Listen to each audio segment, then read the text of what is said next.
Hi, welcome to HowtoDandD. My name is Fred Wheeler, and today I want to talk about Dungeons and Dragons 5e.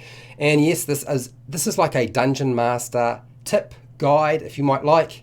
And the question is reskinning monsters in Dungeons and Dragons 5e, is it easy? Is it lazy? Is that in fact the case? I mean, I'm going to talk to you honestly about the process, because when you get yourself a unique monster, like something like this, and you want to sort of have the stat block for it, it's not available. So what do you do? Well, you can reskin it. Well, don't bet on it, Dungeon Masters, okay? To be honest, reskinning is certainly your first port of call, but there are certain things you need to understand when it comes to doing anything with a reskin of a monster.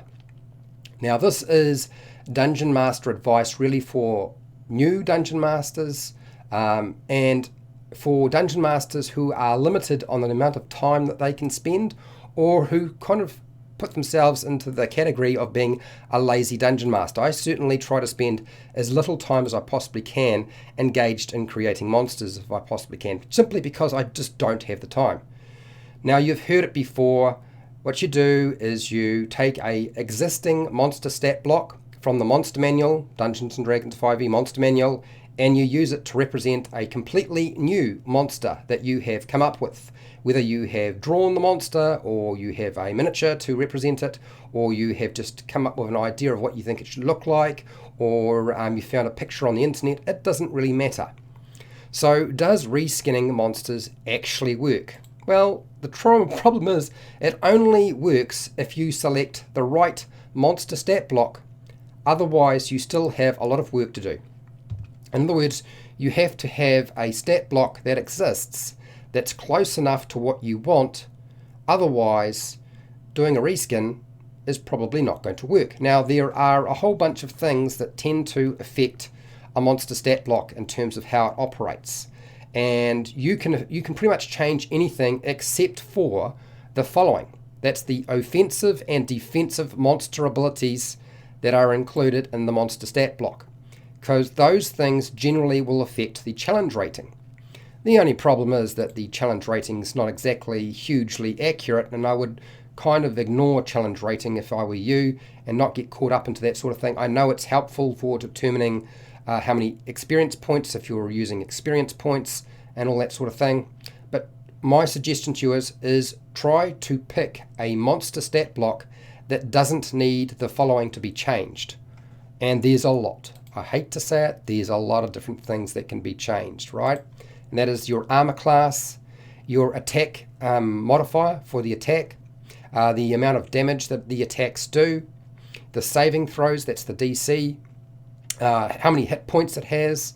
Now, there's some variation in the hit points allowed, because remember, your monster stat block is only the average, and you can increase it to its maximum if you wanted.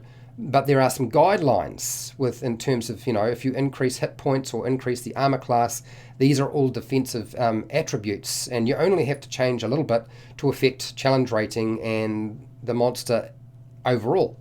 So another thing to think about. And the other aspect is how many attacks. If you give it more attacks than it had before, then of course you've made alterations. So essentially, you can't change any of those things. If you're not changing any of those things, you're reskinning the monster. That's a lot of different things to deal with. And I would say to you, you will often find that quite difficult to do. You don't have time to go and play test this monster, so that's why you're doing the reskin.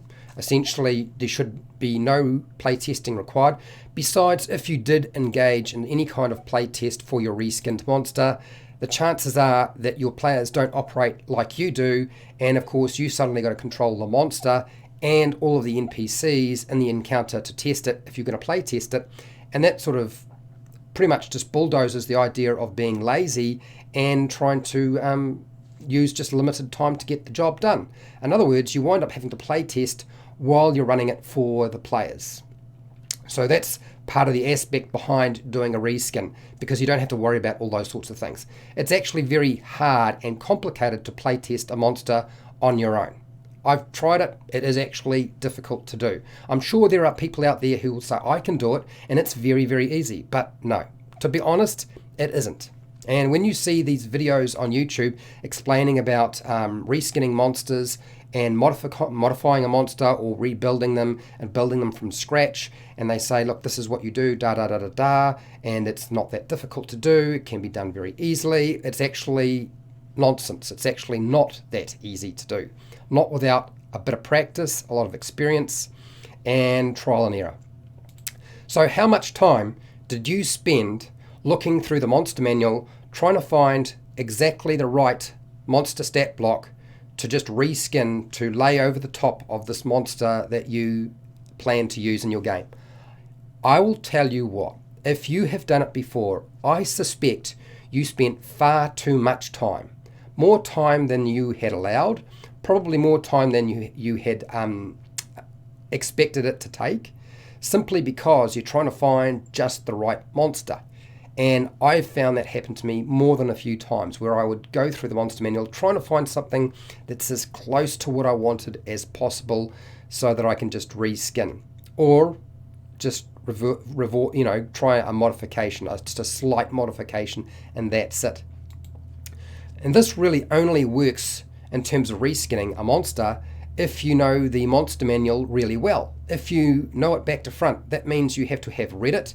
You probably have to have run a lot of the monsters, because that actually gives you an idea of how they operate on the table rather than just on the page. Because remember, what's on the page is not necessarily a good reflection of what will happen at your table. And if you've been playing Dungeons & Dragons 5e for a while, you'll understand what I'm talking about. So experience is actually really important when it comes to reskinning monsters to do it successfully, because there's a time to reskin and there's a time not to reskin.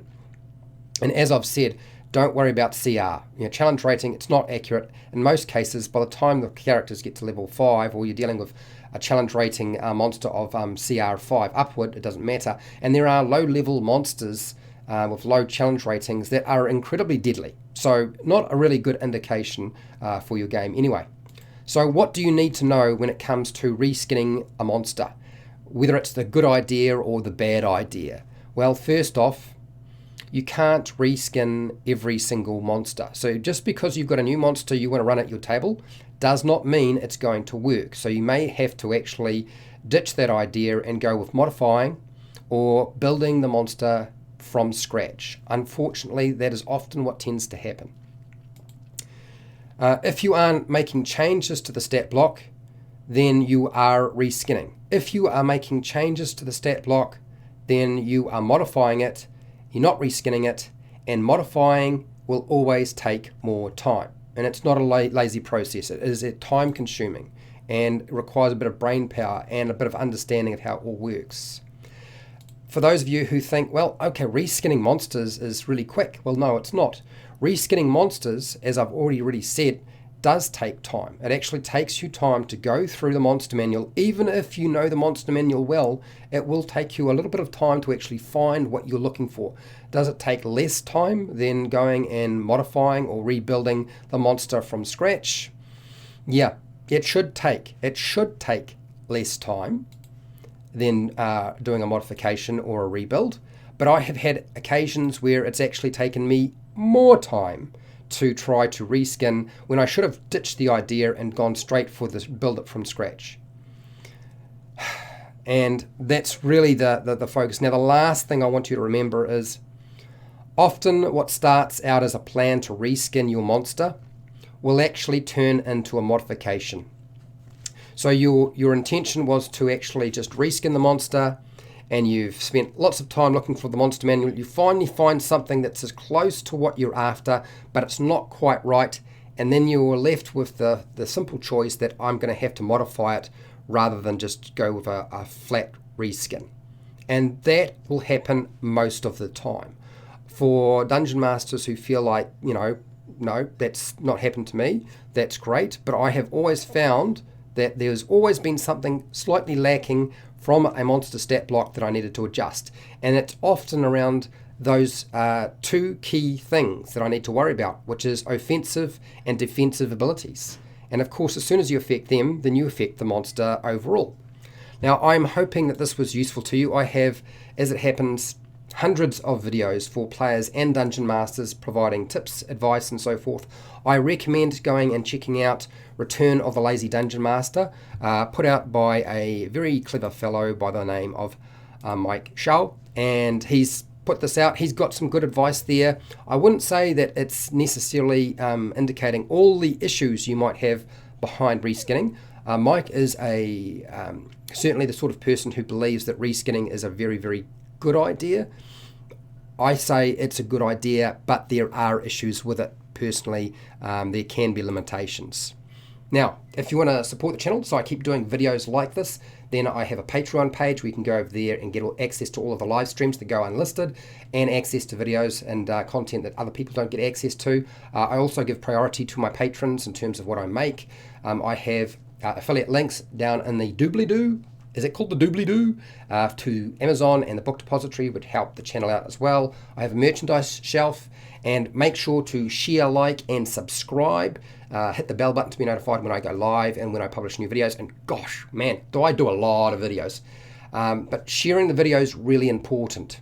And hey, till next time, keep rolling those 20s.